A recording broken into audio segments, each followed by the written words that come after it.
Hello，大家好，同大家匯報一下，喺前日我就獲得咗1級演員呢一個稱號啦，好開心同大家分享。而今日咧喺澳門永樂戲院演唱《牡丹亭之幽媾》，亦都係我獲得咗1級稱號之後第一場嘅演出嚟噶，所以我今日咧都有啲緊張，因為希望可以收到一個好嘅成績單俾大家啦。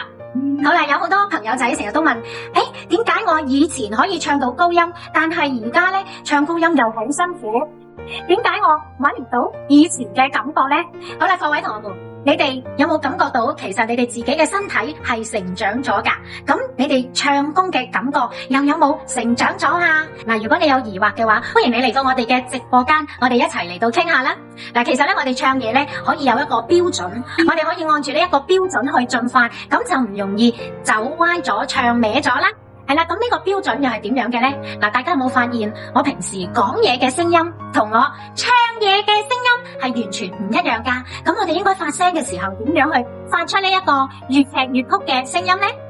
嗱，歡迎大家嚟到我哋嘅發聲訓練營啦，因為喺我哋嘅發聲訓練營裏面，我哋會一下一下咁樣去帶領住大家揾到呢一個粵劇粵曲嘅發聲嘅感覺同埋位置啦。我哋仲有試唱環節，我會聽下你唱，然後你唱俾我聽之後，感受一下你嘅感覺之後，如果需要調整，我又即場會去話俾你聽啦。我諗咁樣嘅學習方式可能係比較方便啦。嗱，如果你都覺得係方便嘅話，記得揸緊時間揾下小秘書搶我哋嘅發聲訓練營啦，因為我哋嘅學位係有限噶，我能夠聽到嘅學員嘅聲音咧都係有限噶，所以快啲搶個靚位啦！